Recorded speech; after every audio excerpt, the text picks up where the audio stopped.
leluhur setara dengan para dewa. Yang dimaksud adalah leluhur yang sempurna. Kalau di Bali adalah istilah Betara Yang Guru. Itu dewata itu sudah.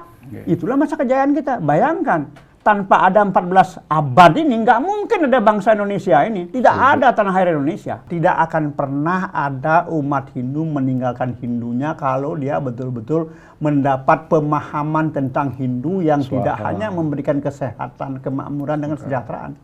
Nah, sekarang kita lihat, banyak sekali umat Hindu kita sama sekali nggak mengerti Hindu. Dan malah berpikir Hindu tidak memberikan apa-apa, tidak memberikan kemakmuran, tidak memberikan kesehatan, apalagi kesejahteraan. Tidak ada umat Hindu yang meninggalkan Hindu kemudian hidup menjelang matinya dia nyaman, apalagi setelah mati. Nggak ada. Tidak pernah ada, apapun ceritanya. Yang namanya Padmasana itu hanya ada di Bali. Di luar Bali itu candi. Makanya kan, mohon maaf, bahasa pura itu kan sebenarnya pagar. Benteng. Ya. Candi adalah ruangan atau bangunan. Saya pernah bicara dengan salah satu keluarga.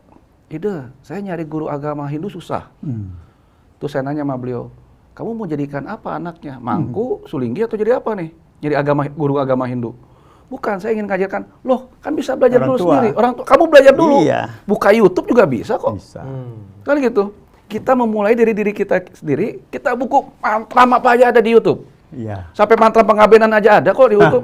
Sama-sama di agama yang sama. Lalu agama itu tidak menunjang kebahagiaan spiritual kita, tidak menunjang kebahagiaan ekonomi kita, tidak menunjang bagaimana kita bisa berinteraksi dengan baik. Mohon maaf sekali lagi. Yang salah apa? Bukan agamanya. Yang salah manusianya tidak bisa melaksanakan pendekatan dengan agama yang ada.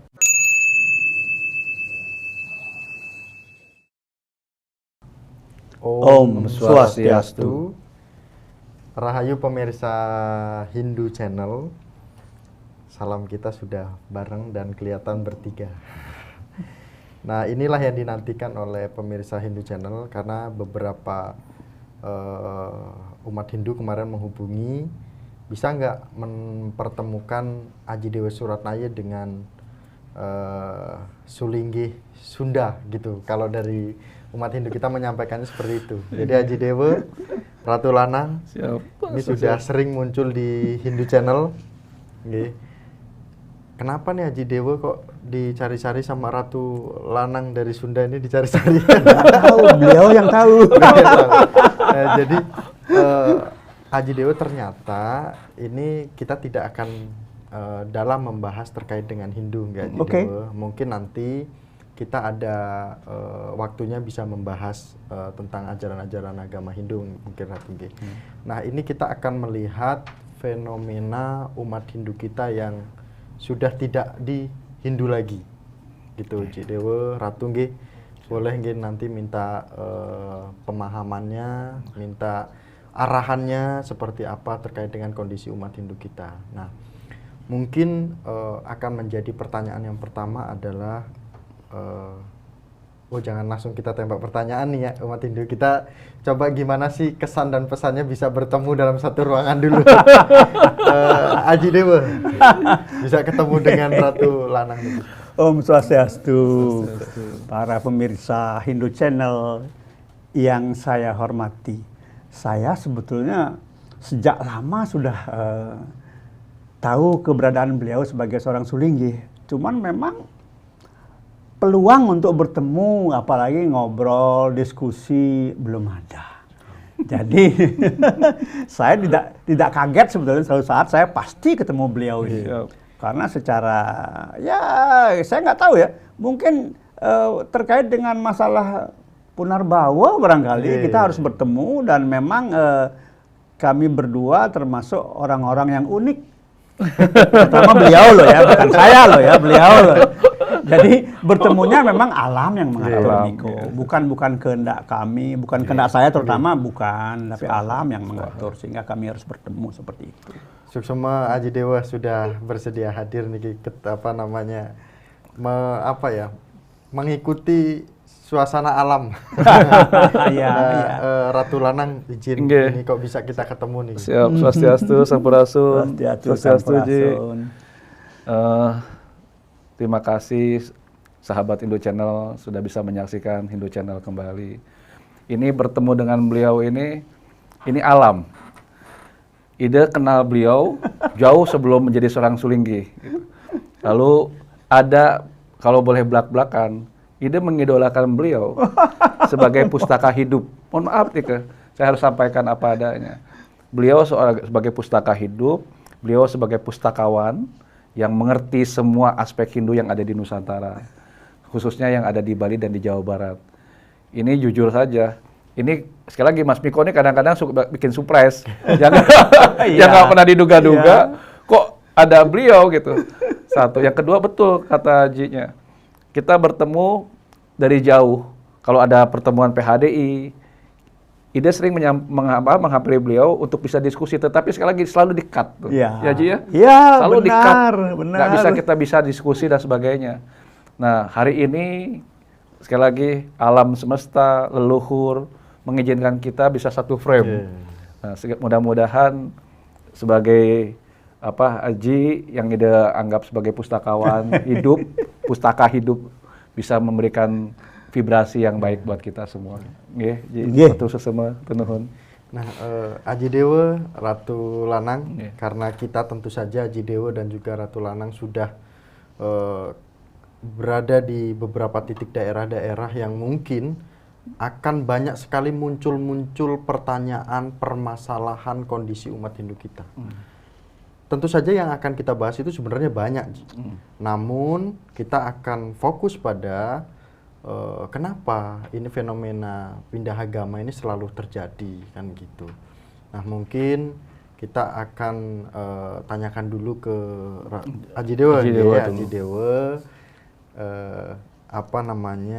fenomena ini kenapa terjadi? Bukankah setiap agama atau keyakinan itu pasti akan ada, tapi fokus pada Hindu ini kok bisa terjadi, Ji? Iya, terima kasih Miko. Ampurasun, mohon izin. Sampai saja. Fenomena seperti ini memang sering terjadi dan belakangan semakin banyak terjadi. Ini kita bisa lihat dengan semakin banyak berkurangnya ya umat Hindu. Itu artinya banyak yang pindah, ya banyak yang meninggalkan Hindu. Nah, kenapa? Kan ini yang harus dicari. Kenapanya ini? Kita punya lembaga. Kita lihat dari kelembagaan dulu. Memang sejauh ini lembaga kita kelihatan tidak fokus atau kurang perhatian. Ya silakan, kalau ada yang tersinggung ya silakan saja, tapi itu kenyataan. Kita punya lembaga banyak, di pusat ada, daerah ada, bahkan sampai tingkat kabupaten. Kalau di Jawa malah kecamatan, desa ada, bayangkan. Tapi kelihatannya bekal untuk menyampaikan sesuatu sehingga orang itu bertahan di Hindu, itu yang kurang. Polanya, caranya bagaimana? Ya, terutama untuk suku-suku, etnis-etnis yang ada di luar Bali dan Jawa, seperti misalnya di Maluku, ya, itu mereka mengatakan dirinya Hindu, tapi tentang Hindu mereka masih bingung seperti apa, ya.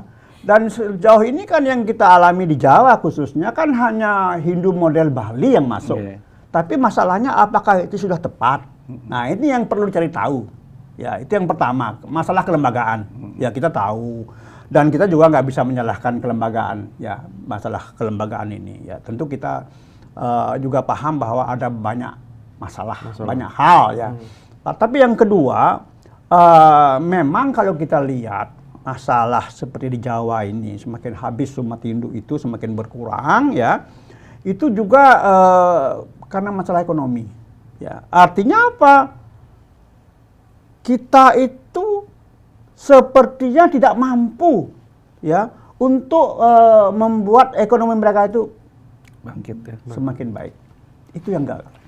Masalahnya apa? Nah, itu nantilah kita cari tahu tuh. Ya, kita pun tahu. Yang ketiga, kita tahu bahwa Hindu di Nusantara ini Hindu yang berbasis ke leluhuran dan juga tidak mengesampingkan kearifan lokal, baik itu budaya, ya, Ratu, tradisi dan adat. Seringkali kita mengabaikan ini.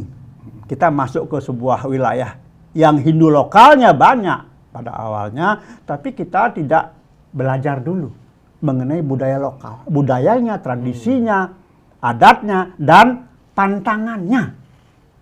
kita kan punya konsep desa Kalepatre, ya. Tapi kenapa ini tidak jalan? Ya, itu sekedar apa ya? Sekedar slogan saja. Ini perlu juga menjadi perhatian kita sebetulnya, ya. Nah, saya berkali-kali mengatakan kalau lembaga kita tidak mampu membuat umatnya sehat lahir batin, makmur dan sejahtera, Setuju. ada sesuatu yang hilang, ada sesuatu yang salah. Ya. Nah, sejak tahun 60-an kita membangun, khusus Jawa loh ya, kita membangun pura-pura di Jawa, tapi dengan menempatkan pilihan utamanya Padmasana. Masalahnya, kalau ini sudah tepat, mengapa umat Hindu di Jawa itu kok tetap miskin dan susah dan semakin berkurang? Ini harusnya diperhatikan. Kenapa? Dicari kenapanya. Dari apa? Dari sejarah. Kan di Jawa pernah jaya juga, pernah makmur Jawa itu. Apa yang menyebabkan mereka makmur dulu? Itu yang harusnya kita kembalikan. Jadi tidak hanya sekedar bicara agama saja, tapi tradisi lokal mereka juga harus diperhitungkan. Haji Itu beberapa hal ya. Jangan semua, Haji. Jangan semua. Luar biasa. Haji hampir semua pertanyaan kita akan dijawab. Itu kan dari sudut pandang saya, tadi beliau kan beda. Haji Dewa tadi beberapa poin Ratu mengatakan terkait dengan kondisinya seperti itu. Nah, mungkin kami lihat kalau di media sosial, khususnya media sosialnya Ratu Lanang, sepertinya Ratu ini terlalu turun, gitu loh. Kelihatan banget terlalu turun. Jarang yang kami lihat itu Ampura niki muput, gitu.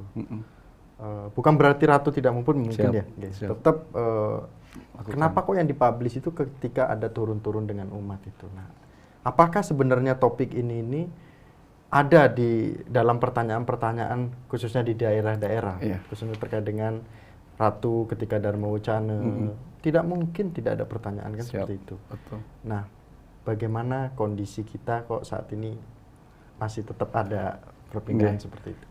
Makasih Mas Niko. Mohon izin Ji. Iya, mongga. Iya, apa bahasa Sunda jadinya. Begini Mas Miko. Negara kita tuh negara agraris. Dan letak geografisnya tidak rata. Naik turun. Ada gunung, ada lembah, ada pantai, ada sungai dan sebagainya. Kita kadang-kadang melupakan konsep di mana kita tinggal. Kan gitu? Nah, begitu kita melupakan konsep kita tinggal, maka kita memukul rata semua kebijakan. Ya. Ada kita melihat Hindu di Bali. Hindu di Bali sudah tertata demikian apik, rapih, dan bersinergi sudah ratusan tahun, bahkan ribuan tahun. Konsep ini ingin diterapkan di luar Bali nggak akan mungkin. Kenapa? Sekali lagi, tadi beliau mengatakan desa Mawacara, desa Kalepatre. Iya. Artinya apa? Wisdom, kalau artinya kebijakan lokal, itu harus kita lihat dulu. Satu contoh gini Mas Miko, saya tidak bicara agama dulu nih. Semua insinyur lahirnya di ITB, ya, di ITB nih. Oh, jago arsitektur, jagolah dalam membangun bangunan. Ini mereka melihat proyeknya ada di Jawa, tanah di Jawa, tanah padat. Ya. Begitu dia buka proyek di Kalimantan, tanahnya tanah gambut. Dia tanam dengan minipel, waktu itu saya ikut di kontraktor. Minipel itu kan buat tanah padat. Dipasang di tanah gambut, dipukul satu, hilang dia. Surut. Ngerti maksudnya? Karena dia berprediksi ini tanahnya sampai di Jawa. Nah, itu konsep itu dilakukan juga oleh para pemimpin umat agama. Memikirkan hal yang sama seolah-olah itu sama di luar Bali dengan di Bali dengan di luar Bali. Itu yang pertama. Yang kedua, pendekatan secara adat, tradisi dan budaya seringkali tidak dilakukan. Yang ada impor. Ngerti nggak maksudnya impor? Ya. Jadi kita ingin lihat Hindu menyebar, tetapi yang menyebar bukan Hindu, orang Bali nanu nyebar tah orang Sunda mah gitu. Ngerti maksudnya? Ada di Jawa Barat yang ada bukan si Ujang agama Hindu, si Wayan, si Ketut, orang Bali juga gitu.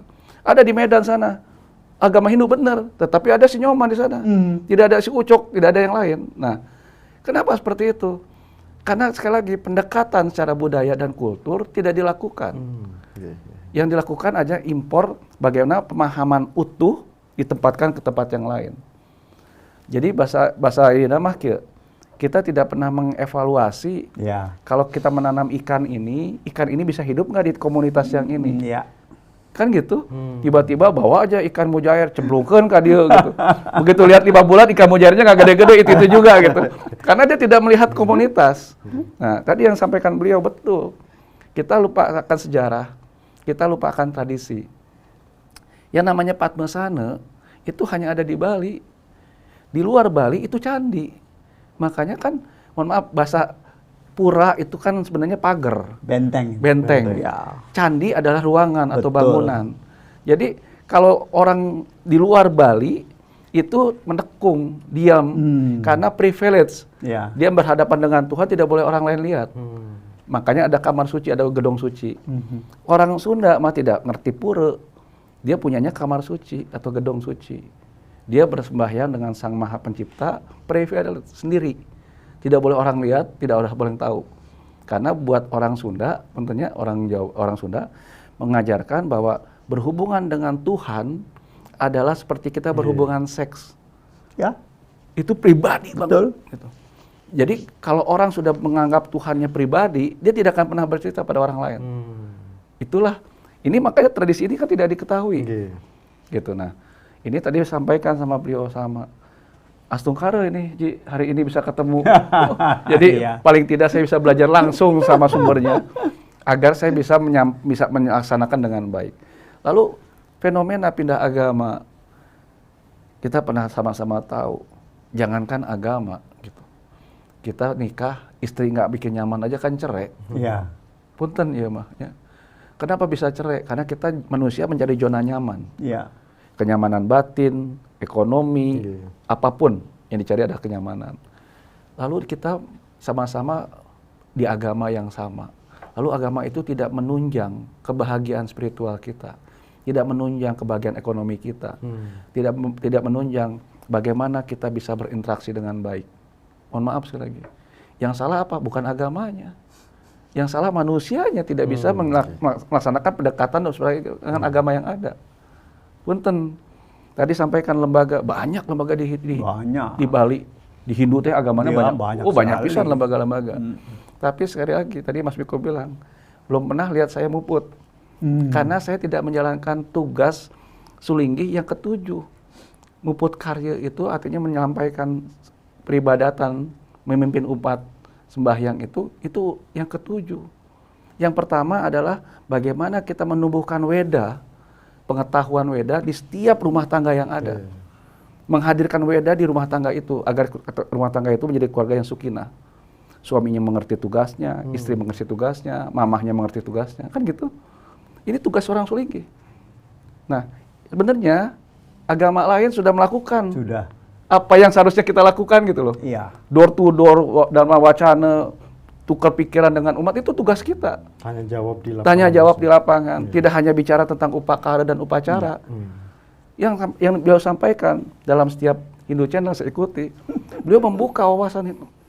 Manusia Hindu menjadi manusia yang cerdas, yang berwawasan luas, berpengetahuan tinggi, dan tidak intoleransi gitu loh. Kan gitu. Kita intoleransi itu di saat kita tidak punya pengetahuan, tidak berwawasan, dan cupid. Cupid itu pikirannya kecil gitu. Jadi sekali lagi Mas Miko, saya keliling turun gunung cek orang Sunda mah. Kelihat door to door kate, karena tugas saya memupuk cinta kasih di umat Hindu yang ada. Jangan bicara cinta kalau kita tidak memberikan cinta. Jangan kita bicara sayang kalau tidak memberikan sayang. Jangan bicarakan loyalitas kalau tidak loyalitas. Maka saya berikan cinta dan sayang itu kepada umat langsung. Walaupun kemarin ada yang telepon ke saya, dibilang saya lagi apa? Pencitraan. Apa lagi? Kasihan orang. Iya, dia bilang Ideresi katanya. Ideresi lagi pencitraan ya, door to door ke pura-pura. Saya bilang, oh, Sulinggi itu udah gak bisa apa-apa lagi. Sulinggi gak bisa jadi pejabat, gak bisa jadi apa-apa. Pencitraan apa? Lalu saya bilang, saya lakukan dengan dana biaya sendiri loh. Tidak minta kepada siapapun gitu. Pencitraan yang mana? Saya bilang gitu. Oh enggak, saya menganggap ide artinya door to door, bertemu dengan umat itu pencitraan. Aduh Tuhan, saya bilang gitu. Inilah Ratu Aji Dewa. Mungkin kita sesama aja masih seperti itu kan. Kalau misalkan keluar mungkin udah nggak ditegur lagi mungkin. Kalau keluar kan lain, nyalinya berubah nyalinya. Nah, karena waktu Ratu, jadi Siap. kita saring Siap. bertanya, Siap. jalan Niki. Mungkin nanti juga Ratu sama Aji Dewa juga kan ada Ya, saling- bakal curhat. Nah, Aji Niki, kalau Ya. misalkan tadi disinggung terkait dengan sejarah Hindu juga, Oke. itu kan sudah berjalan sampai saat ini terkait dengan budaya dan tradisi itu. Nah, adakah sejarah Aji Dewa yang mungkin kejayaan Hindu pada era sebelumnya, kemudian saat ini bisa seperti ini, apakah ada sejarahnya, dan kemungkinan besar akankah ada sebuah kebangkitan di balik dari pindahnya ini mungkin Aji Dewa? Silakan Aji Dewa. Ya, terima kasih Miko. Kalau kita bicara sejarah ya, yang namanya tanah air Indonesia, bangsa Indonesia itu dibangun selama 14 abad oleh nuansa Hindu dan Buddha yang bermula sejak tahun 130 Masehi sampai tahun 1478 misalnya, atau tahun 1500. Itu 14 abad itu. Jadi yang namanya bangsa Indonesia, tanah air Indonesia itu nuansanya itu. Artinya apa? Tanahnya, airnya, udaranya itu warnanya itu ya Hindu-Buddha. Paling enggak ya Hindu yang paling dominan. Itu kita bisa lihat dari kerajaan-kerajaan awal. Tahun 130 Masehi di Pandeglang sana, ya sekarang jadi Pulau Manuk gitu. Ya, Pulau ya, Manuk, Selatan Negara dulu. Ya. Tahun 130 Masehi. Ya. Kemudian kita lihat Majapahit. Tapi Majapahit sebetulnya lebih dulu runtuhnya dibandingkan dengan Pajajaran. Betul. Lebih dulu dia. Nah, kita awali dulu kerajaan Hindu dari Jawa Barat. Bahkan sebetulnya tahun 78 sudah ada kerajaan Hindu di Sumatera Timur. Kerajaan Aru namanya. Iya, sudah ada. Lapagan nama rajanya. Ada itu, dan catatan itu ada di India. Nah, kemudian dengan sekian abad Indonesia diwarnai, itu kan yang muncul candi. Baru 1478 baru muncul Padmasana. Ya, candi itu awal, ya paling awal lah katakanlah sesudah Cangkuang, ya itu ada di Gunung Wukir di Magelang tahun 732 Masehi itu. Iya, itu Prestasi Canggal itu Ya, Canggal. didirikan oleh Sanjaya. Sanjaya sendiri termasuk pewaris 3 kerajaan. Ya, Pakuan, Galuh, kemudian juga Mataram Hindu, dia pewarisnya. Bayangkan, makanya dia mengatakan akulah Raja Jawa. Sanjaya itu orang Jawa Barat, darahnya Jawa Barat dia. Ya. Itulah yang menurunkan kemudian ke timur. Ya, ke timur sampai muncul terah-terah pemuja siwa seperti Rakyat Penangkaran, Rakyat Pikatan, muncul Prambanan. Sebelum itu 825 sudah muncul Borobudur, Samaratungga, ya. Kemudian di sana mulai muncul konflik antara dua penganut siwa dengan Buddha ini, ya karena kekuasaan. Lalu ke timur terus, ya ada Empu Sindok ke timur sampai muncul Dharmawangsa Teguh. Itu semua kejayaan Hindu sebetulnya. Tapi itu semua diwarnai oleh candi. Kenapa kita lupa dengan ini, Ratu ya? Kenapa lupa? Candi itulah yang memberikan kejayaan, baik itu kemakmuran, ya. Candi, karena candi itu merupakan ya keyakinan mereka dulu, para leluhur kita, tempat bersemayamnya para dewata dan leluhur yang sudah menjadi dewata. Betul. Coba lihat Rigveda Mandala 10 Sukta 15. Leluhur setara dengan para dewa. Yang dimaksud adalah leluhur yang sempurna. Kalau di Bali adalah istilah Betara Yang Guru. Itu dewata itu sudah. Itulah masa kejayaan kita. Bayangkan, tanpa ada 14 abad ini, nggak mungkin ada bangsa Indonesia ini. Tidak ada tanah air Indonesia. Itulah yang menjadikan tanahnya juga bernuansa atau diwarnai oleh Hindu dan Buddha, udaranya Hindu dan Buddha, airnya juga Hindu dan Buddha. Itulah yang menjadikan kita sesungguhnya. Dan itu kejayaan Hindu. Nah, kalau Miko sekarang bertanya, apakah mungkin akan muncul? Tidak akan persis seperti itu. Jadi sebetulnya apa yang dulu pernah jaya itu hanya terpendam, tidak hilang dia. Iya. Tinggal kita sekarang mampu nggak? Mampu nggak kita membangkitkan kembali itu, menggali yang terpendam itu? Tidak hilang dia. Ya. Walaupun masih ada bekas-bekasnya, seperti misalnya di tingkat kepolisian, ya di kepolisian masih ada yang namanya Catur Berata, Hasta Berata, kemudian di DPR juga masih ada gedung-gedung kita dengan nama Nusantara itu. Semua itu ada.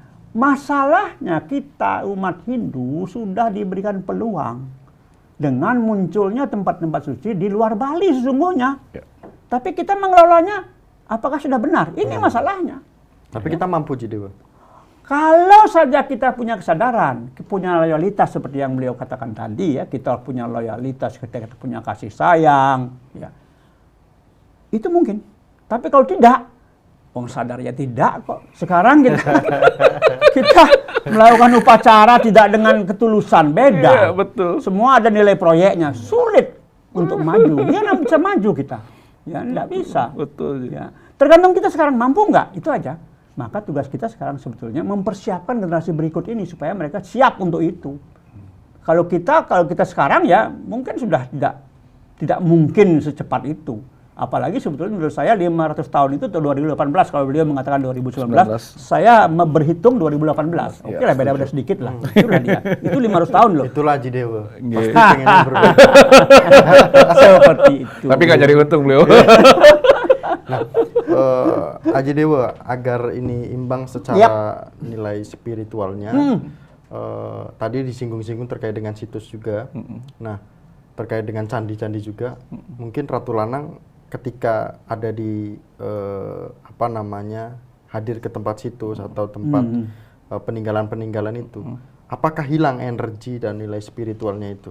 Mungkin nanti Haji Dewa juga ini, karena Haji Dewa kalau menyampaikan nilai spiritual dalam sekali, situs energi itu luar biasa, bisa tegas sekali iya. gitu. Ratu Lanang.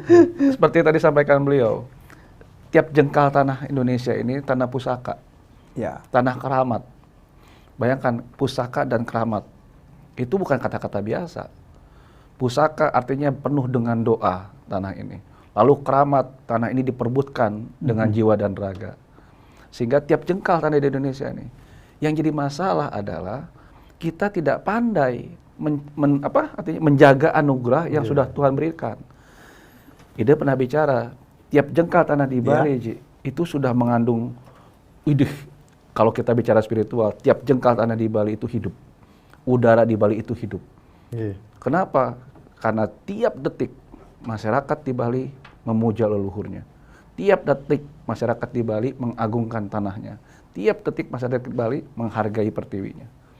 Di Bali, di luar Bali itu terjadi degradasi.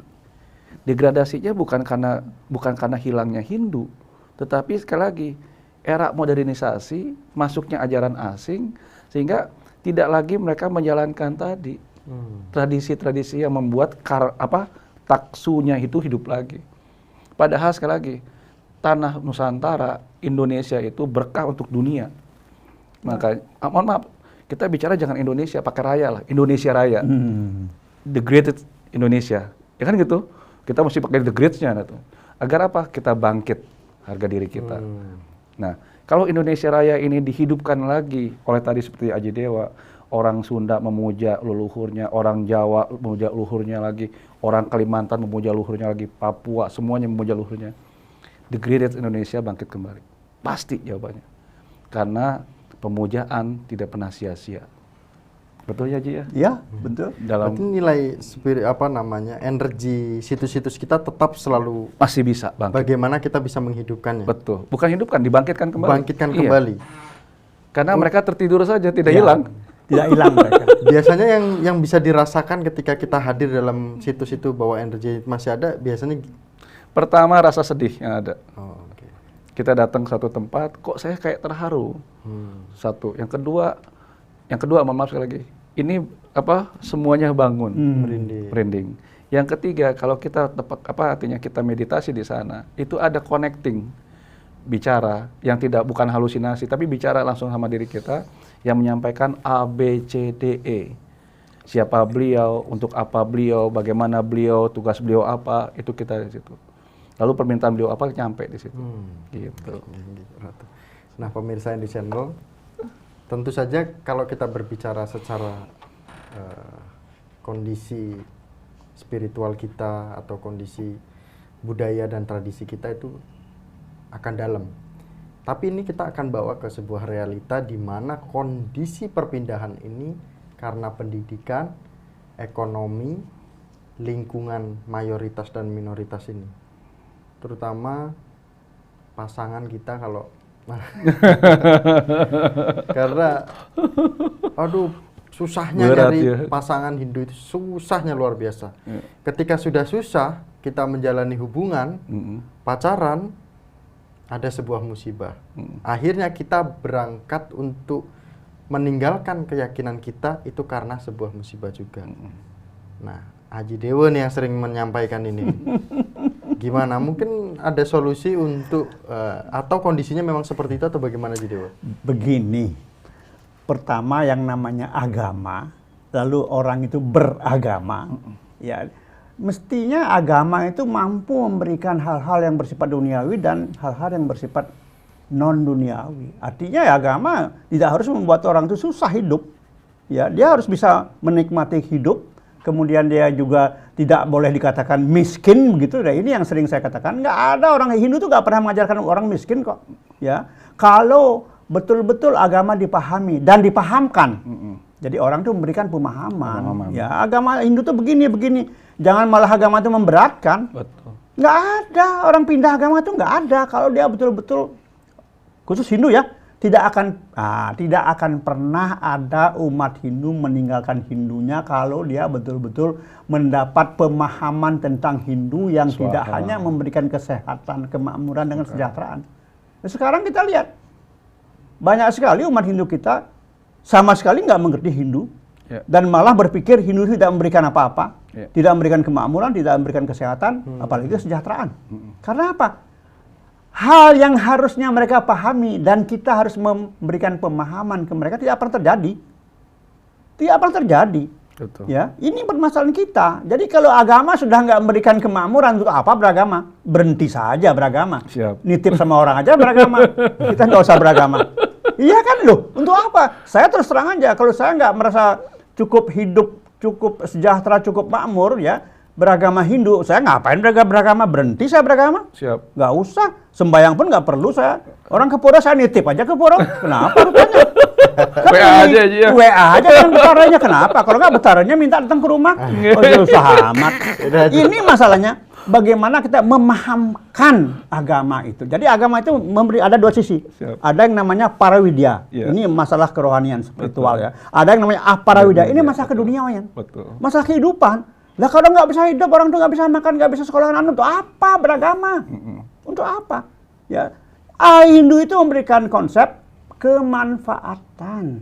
Nah kalau agama nggak memberikan orang bisa makan, bisa sekolah, anaknya untuk apa? Nggak usah.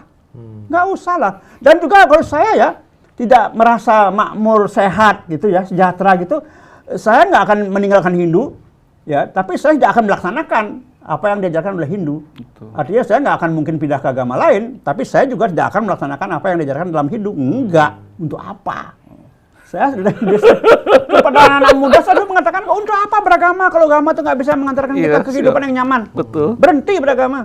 Nanti gara-gara statement Haji banyak yang pindah nih. Ya sudah, silahkan. Nanti kan ketemu ya tambah susah mereka. Ingin saya katakan, tidak ada umat Hindu yang meninggalkan Hindu kemudian hidup menjelang matinya dia nyaman, apalagi setelah mati. Nggak ada. Tidak pernah ada. Apapun ceritanya, nggak ada. Ini bukan saja dari pengalaman. Nggak usah jauh-jauh. Tidak usah jauh-jauh. Belum lama ini ada saudara yang sudah lama dia meninggalkan. Kemudian menjelang kematian, dia ingat dengan Daksina Pejati. Lalu dia suruh anaknya mengaturkan Daksina Pejati di pura. Selesai, nyaman dia. Jadi detik terakhir dia muncul kesadarannya. Di bawah sadar loh ya. Tanpa ada orang ngasih tahu. Tanpa ada orang yang harus begini, harus begini, tak ada. Namun kalau bisa, kalau udah yakin ya jangan sampai detik-detik lah, Ji. Kita tidak mungkin melarang orang untuk pindah. Biarkan saja pindah, biarkan dia menikmati penderitaannya di masa depan. Iya. Gampang-gampang saja. Jadi Dewo, ini berbicara tadi terkait dengan kita tidak berbicara masalah hubungan, pacar, ekonomi ya. Karena ini berbicara tentang kalau sudah meninggalkan ini kan pasti akan dampaknya. Tadi disinggung Haji Dewo, dia akan ketika akan pergi akan meninggal, itu pasti akan tidak akan merasakan nyaman. Nah, apakah yang Ratu bisa sampaikan terkait dengan hal ini? Gini Mas Miko, yang tadi sampaikan sama beliau itu kan dampak yang luas dan yang terjadi. Tadi Mas Miko bilang susah nyari jodoh di umat Hindu. Ida pernah bicara di suatu tempat dan itu di pura, di teritori kita. Cuman bedanya karena itu pakai mic sehingga ada yang dengar, ada yang komplain. Ida bicara di sana adalah coba belajar setia. Lahir Hindu, mati Hindu. Coba nyari jodoh di kalangan pura. Kan bisa. Bisa. Artinya apa? Maka kemarin saya ngajak semeton keluarga besar Hindu, ajak keluarganya masuk ke pura. Kalau kita sedang sembahyang, ajak anaknya, ajak cucunya, ajak keluarganya. Sampai di suatu tempat, dia bilang, siapa yang belum nikah? Saya tanya, ada laki-laki ganteng. Kamu ganteng udah nikah belum? Belum. Diri. Saya cari perempuan yang cantik. Kamu udah nikah belum? Udah, turun. Cari. Ternyata ada yang cantik sana. Tinggal kita pertemukan mereka. Kita jodohkan mereka di tempat yang baik. Di pura itu kan gitu. Tapi yang jadi masalah sekarang gini. Anak mudanya mau nggak ke pura? Itu pertanyaan besar. Lalu pura bikin nyaman mereka nggak? Karena gini Mas Miko, ini kita ngomong apa adanya. Kalau kita ke diskotik, numpain gelas, waitressnya nggak marah. Malah dia minta maaf ya Pak, digantikan lagi gelas yang baru. Dilap bersihin, tanpa menjustifikasi bahwa kamu goblok. Ini waitressnya nih. Ya. Tapi kalau ke pura, kita salah, mangkunya negor. Nah, pemangkunya negor. Jadi tokoh-tokoh yang di pura tidak bikin nyaman anak muda. Kok saya datang ke pura jadi dihakimi, dianggap dia bodoh, dianggap tidak mengerti. Pura yang tadinya harusnya zona nyaman, kita sembahyang dengan bahagia, ada ketakutan. Takut terlihat nggak ngerti weda, nggak ngerti mantra, nggak ngerti sesana. Ini anak muda yang ketakutan. Lalu mereka bilang, buat apa gue datang ke pura? Kan gitu? Nah ini yang mesti dihilangkan kata beliau. Munculkan cita kasih di pura, munculkan pelayanan yang maksimal di pura. Jangan kalau kita pemangku nyamperin orang karena bajunya bagus, mobilnya mewah, dia datang ujuk-ujuk ke sini. Lalu yang dekil nggak ngerti apa, nggak dilayani dengan baik. Ini yang harus terjadi. Sekali lagi, makanya anak muda lebih nyaman di kafe. Numpain kopi, waitressnya bersihin, maaf ya mas, saya ganti yang baru. Di pura, ada anak mungkin, maaf, naruh pejatinya atau naruh bantennya salah, ditegur. Ditegurnya mungkin sekali lagi untuk anak muda malu depan banyak orang kan. Apalagi dia merasa dia Hindu. Ditegur gara-gara salah peletakan. Itu dampaknya besar sekali. Nah, makanya sekarang ayo jadilah pelayan yang baik untuk umat agar umat kita merasa diayomi, dilindungi, dihargai, dilayani gitu. Itu yang penting. Gitu Mas Miko. Agar nggak ada yang membuat papat pagar lagi. Saya tambahkan sedikit apa yang beliau sampaikan tidak sangat perlu benar. Miko tanya nggih. Nggak usah. Begini, bagaimana membuat orang itu merasa perlu ke pura? Betul.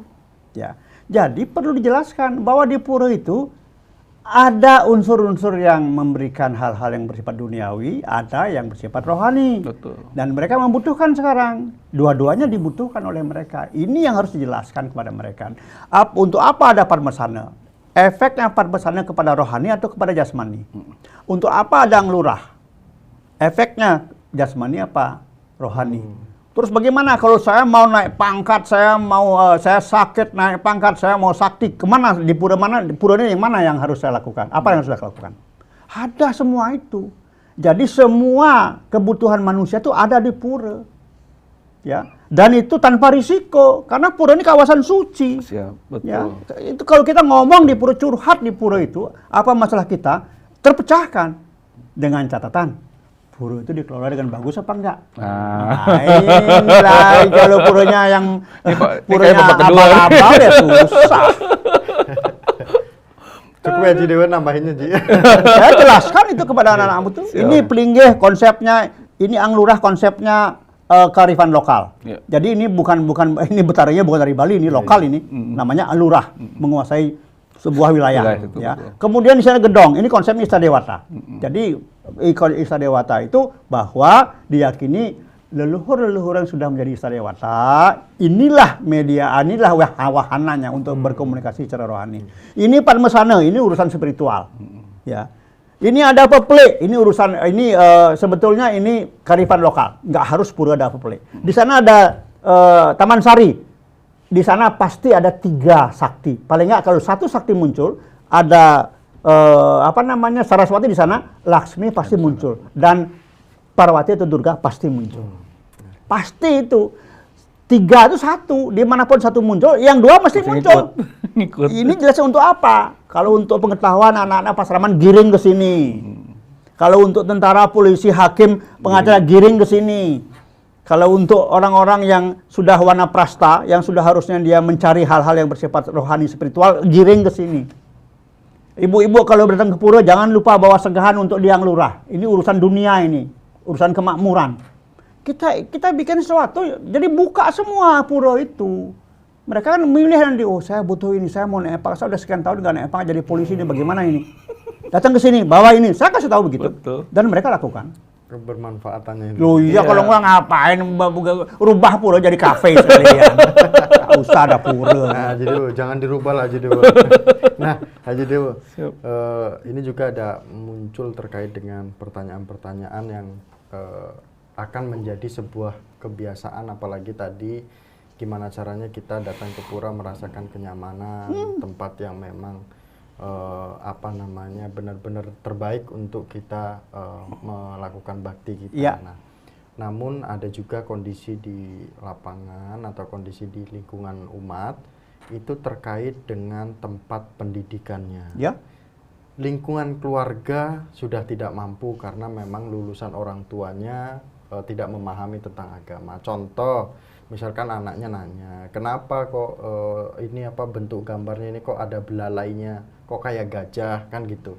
Itu pertanyaan yang dasar. Terus kok ada dengar-dengar di Hindu itu ada pelajaran tentang Trihita Karana, Trikaya Parisuddha. Itu kan dasar. Orang tua tidak bisa menjawab. Anak ini masuklah sekolah yang paling dasar adalah PAUD gitu kan. Ketika di PAUD dia tidak ada guru agama gitu loh. Akhirnya dia melantunkan doa-doa kesehariannya mengikuti saudara kita. Dan ketika pulang itu akan mendengarkan atau terngiang-ngiang terkait dengan itu. Apalagi sekarang ada film animasi yang sudah ada kegiatan-kegiatan mungkin keagamaan. Upin Ipin ya. Upin Ipin itu kan udah sangat anak-anak suka sekali. Nah, ini kita. Nah, pertanyaannya adalah bagaimana solusi kita? Gitu loh, Ji. Ini jangan sampai nanti yang nonton ini Haji Dewo menyampaikan saja, solusinya mana? Nah, kita buktikan Haji Dewo. Solusinya apa, gimana, dan Haji Dewo sudah melakukan belum? Sudah. Karena kan kita melihat Haji Dewo aktif di khususnya di TK yang sekarang ini. Jadi gini ya, sebetulnya sejak dini kita harus menyampaikan sesuatu yang nantinya menjadi sebuah pembiasaan. Nah, seperti di TK SD Pertiwi Abilasa ini, pagi-pagi mereka setengah jam itu belum belajar, masuk setengah jam itu mereka bersembahyang dulu, Trisandya, kemudian mereka baca Bhagavad Gita, gurunya menjelaskan dari sloka itu, kemudian setelah itu mereka meditasi berapa menit, setelah itu baru. Jadi ini menjadi pembiasaan. Nah, tentu yang diajarkan adalah kebiasaan sehari-hari, misal doa makan, bangun tidur, mandi, itu diajarkan ke mereka. Ini jadi kebiasaan.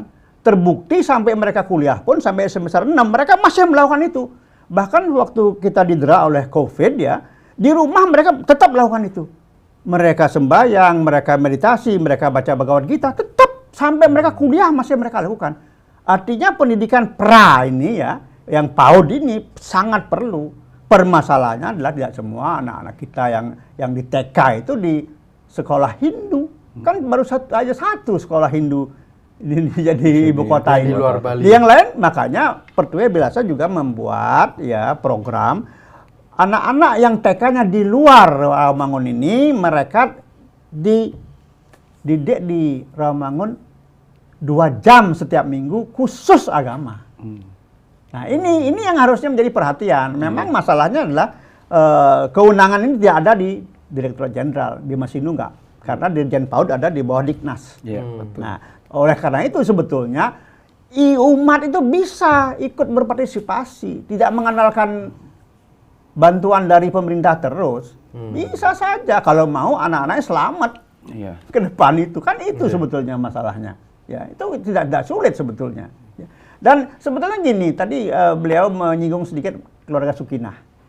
Keluarga Sukinah itu sebetulnya si ibu itu berperan sebagai Serati Banten, si bapak berperan sebagai pemangku. Artinya berperilaku seperti pemangku, bukan pemangku formal lewat puintenan, tidak.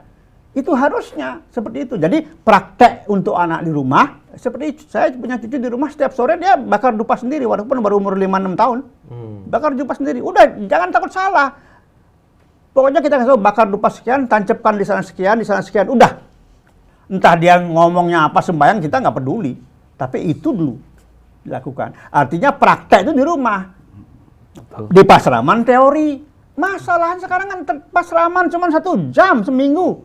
1 jam, bayangan apa yang bisa diajarkan? Sementara itu ngikutin kurikulum. Nah ini masalah. Jadi sebetulnya pendidikan yang sebelum ini yang awal itu yang penting sebetulnya kalau mau. Nah, tapi kemudian orang tua juga harus pinter. Siap. Miko belum jadi orang tua, jadi calon. Jadi sekalian belajar Jideo.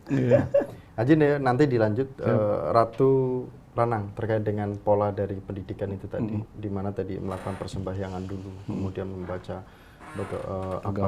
sastra Gita, kemudian melakukan meditasi. Ini mungkin kebiasaan-kebiasaan yang tidak pernah Ratu lihat di desa-desa, dan sekarang Aji Dewo yang sudah melakukan. Pandangan Ratu Lanang seperti apa? Gini, yang disampaikan Aji Dewo itu di lapangan di luar Bali ya, tetapi tadi saya lihat nyata dan mereka melakukan. Kayak waktu itu kita datang suatu tempat di mana ada 285 kakak di tengah-tengah pemukiman Muslim. Mereka itu melakukan hal yang sama. Jadi Ida ngeliat gini, kegagalan itu bukan masif ya, tidak semuanya rata. Tetapi tadi yang sampaikan beliau, saya pernah bicara dengan salah satu keluarga. Ida, saya nyari guru agama Hindu susah. Terus saya nanya sama beliau, kamu mau jadikan apa anaknya? Mangku, sulinggi, atau jadi apa nih? Jadi guru agama Hindu. Bukan, saya ingin ngajarkan, loh kan bisa belajar dulu sendiri. Orang tua, kamu belajar dulu. Iya. Buka YouTube juga bisa kok. Bisa. Kan gitu. Kita memulai dari diri kita sendiri, kita buku mantra apa aja ada di YouTube. Iya. Sampai mantra pengabenan aja ada kok di YouTube. Mohon maaf ini. Maka kalau kita nyari guru agama, untuk apa? Kita tidak bisa memastikan kegagalan keluarga kita gara-gara nggak punya guru agama. Ya, itu nggak boleh. Ya. Pengetahuan, makanya saya bilang teknologi, jadikan teknologi sebagai acuan agar kita bisa menjalankan Pancasrada. Apa? Baca. Seorang ibu harus bisa membaca. Seorang bapak harus bisa setelah membaca, jalankan apa yang dibacakan. Ya. Bapak sebagai tadi pemangku atau imam di keluarganya, ya. Ibu sebagai serati, menunjukkan identitas dirinya. Nah, yuk sembahyang sama mama, ya. Duduk bawa canang. Kalau dia nggak bisa canang, beli canang kan cuma 5.000. Duduk bareng sama mamanya, gini, ngacup begini cerita gini. Papanya cerita apa yang baca mantramnya. Gampang, nggak apa, pegang handphone, baca aja, susah amat sih. Tapi harus dimulai dari keluarga. Iya, betul. It's the first step. Ya. Kalau keluarga sudah melupakan tatanan yang ada, percuma. Jadi sekarang sekali lagi, nah tugasnya Sulinggi datang ke satu daerah, nanya sama keluarga yang ada, Bu, Pak, apa yang diajarkan sama anak? Oh ini ide. Oh iya, sekarang anak bisa nggak cara bagaimana pertama puyungnya? Kita tanya sama mereka. Kalau nggak bisa baca aja Bu, di YouTube ada kok semuanya. Tulisan dia ada, semua ada. Tinggal ibu mau nggak mempelajari itu kepada anak-anaknya? Kan gitu ya. Nah, akhirnya Hindu berbasiskan keluarga. Ekonomi bangkit jika keluarganya tertata dengan baik. Suaminya tidak macam-macam, istrinya patuh pada suami, anaknya nurut. Kenyamanan itu terjadi, maka ekonomi akan bangkit. Ampura nih. Asalnya dari situ dulu. Makanya ada Ekyam, Satyam, Sundaram. Keharmonisan ini penting untuk menciptakan manusia yang ekonominya kuat. Sekali tadi beliau sampaikan, di pura semua ada, Mas Miko. Ya. Semua ada di situ. Semua ada. Kalau kita mau mengeksplor pura itu, ayo. Saya bilang, apapun lo bisa jadi apa. Tetapi sekali lagi, pura yang bagaimana? Yang metaksu seperti itu. Kan gitu? Pura yang membuat orang lain damai, nyaman. Perawat puranya tidak penuh dengan kolusi dan korupsi. Awas nih. Jangan cemari tempat yang suci itu dengan perbuatan manusia yang kotor. Kalau ada rezeki bagi sama-sama, tata pura dengan baik, jadikan pura sebagai tempat pengabdian, bukan tempat bisnis. Jadikan pura tempat mengembalikan dharma kita, kalau kita nanti pulang oleh Ida Betara dilihat dharma kita dengan baik karena kita ngayah di pura. Kan gitu. Jadikan pura adalah catatan suci dalam perjalanan hidup kita, bukan catatan kotor dalam perjalanan hidup kita. Sekali lagi, Mas Miko, Hindu adalah agama rasa. Kalau yang ngempon pura, yang mayah pada pura nggak pakai rasa, pura is bisnis, pura adalah kepentingan, pura adalah politik, kita pindah agama rame-rame. Iya, hebat. Saya 17 tahun nggak ke pura, padahal tiap hari lewat depan pura. Tapi jangan diikutin jadi. Jangan, nggak boleh. Nanti diikutin nanti. 17 tahun nggak ke pura, 10 tahun saya belajar sufi. 3,5 tahun saya ke gereja. 3,5 tahun saya belajar Hari Krishna, Nana Marga, Brahma Kumari, Sai Baba. Semua saya pelajari. Akhirnya saya mendapatkan pencerahan di pura dalam. Oh, ini rupanya. Padahal saya tiap hari lewat depan pura. Saya pikir ini orang Bali ini ngapain ke pura, nggak jelas ini. Akhirnya di sana saya mendapat pencerahan. Pencerahannya apa sih? Ya, disuruh merenung. Merenung. Introspeksi diri. Seperti itu. Nah, Aji Dewa, Ratu Lanang, Siap. ini apa namanya perbincangan kita kalau berdua ini nggak kerasa. kru Hindu Channel udah gini-gini aja. Nah, ini yang akan menjadi poin nasihat lagi dan juga sekaligus pesan adalah bagaimana kita bisa tetap di Hindu, Aji Ratu Lanang, dan juga ketika memang ada yang sudah tidak di Hindu. Mungkin pesannya dari Aji Dewa dulu. Pesan saya pendek. Banyak umat kita setelah pensiun itu tiba-tiba sakit dan stroke-nya pun berlama-lama. Karena tidak pernah mempersiapkan diri sebelumnya. Bagaimana membuat perjalanan jiwa itu mulus.